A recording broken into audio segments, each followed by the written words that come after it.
ট্রাম্পের Iran tariff নিয়ে যে আলোচনা চলছে তাতে ভারতের বাণিজ্যের জন্য কি সত্যি কোনো বিপদ আছে? চলুন এই বিষয়টা একটু খুঁটিয়ে দেখি। প্রশ্নটা কিন্তু খুবই সিরিয়াস।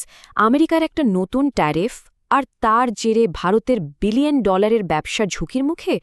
চলুন তো বিষয়টার একেবারে গভীরে যাওয়া যাক। তো ঘটনার শুরুটা হয় ১৩ই জানুয়ারি ২০২৬-এ। সেদিন হঠাৎ করে আমেরিকা ঘোষণা করল যারা যারা ইরানের সাথে ব্যবসা করছে তাদের সবার উপর বসানো হবে ২৫% শুল্ক। মানে একটা বিরাট ব্যাপার। আচ্ছা, প্রথমে তাহলে এই নতুন ট্যারিফের হুমকিটা নিয়ে কথা বলা যাক, বিশেষ করে যেভাবে ঘোষণাটা করা হলো আর তার থেকে যে অনিশ্চয়তা তৈরি হলো সেই বিষয়টা নিয়ে। আর সবচেয়ে অবাক করা ব্যাপার কি জানেন? এত বড় একটা ঘোষণা আসলো কিনা সোশ্যাল মিডিয়াতে। কোনো ফর্মাল ডকুমেন্টেশন নেই, কোনো আইনি ব্যাখ্যা নেই, কিচ্ছু না। স্বাভাবিকভাবেই আমেরিকার কর্মকর্তাদের কাছ থেকে কোনো পরিষ্কার তথ্য না পেয়ে ভারতের মতো যারা বাণিজ্যিক পার্টনার তাদের মধ্যে একটা বিরাট অনিশ্চয়তা তৈরি হয়ে গেল। তাহলে এখন প্রশ্ন হল, ভারতের রপ্তানির ওপর ঠিক কতটা ঝুঁকি এসে পড়ল? চলুন ক্ষতির পরিমাণটা একটু হিসেব করে দেখা যাক। দেখুন, অঙ্কটা কিন্তু বেশ বড়।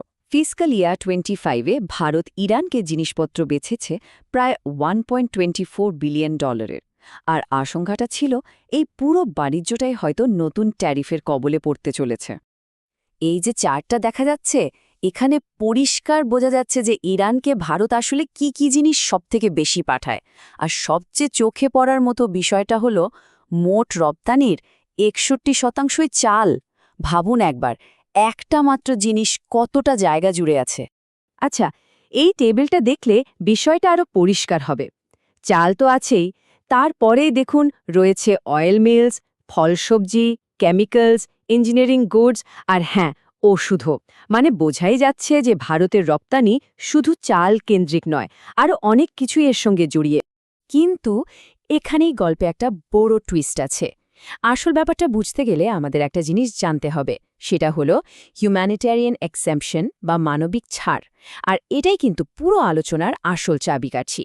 এই বিষয়টা বুঝতে হলে প্রথমে ওফ্যাককে চিনতে হবে।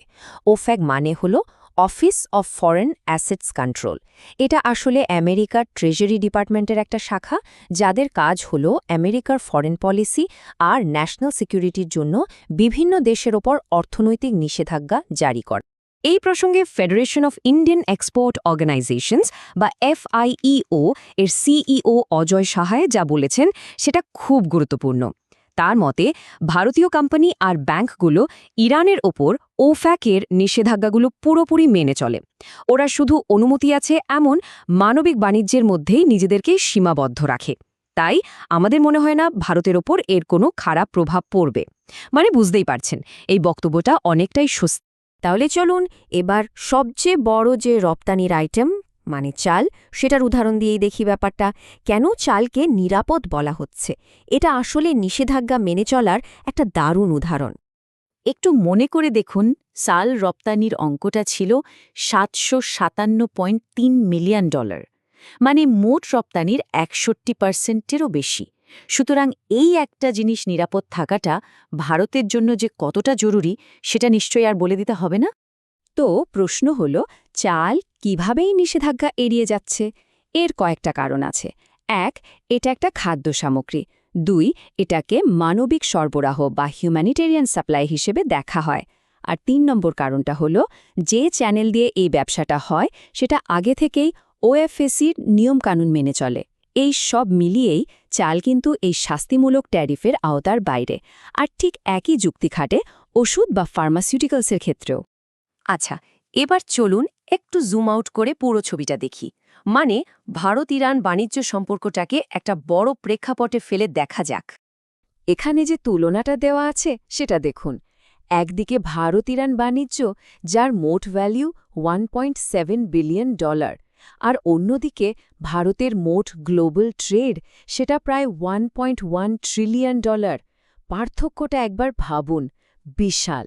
সুতরাং মূল কথা হলো এটাই যে ভারতের মোট বাণিজ্যের মাত্র 0.15% ইরানের সঙ্গে হয়। তার মানে অর্থনৈতিক দিক থেকে দেখলে সামগ্রিক ঝুঁকিটা কিন্তু তুলনামূলকভাবে অনেকটাই কম। তবে তার মানে এই নয় যে সব চিন্তা শেষ। কিছু অনিশ্চয়তা কিন্তু এখনও রয়ে গেছে। যেমন আমেরিকা যদি আনুষ্ঠানিকভাবে একটা ব্যাখ্যা দিত, তাহলে রপ্তানিকারকরা আরও একটু ভরসা পেতেন।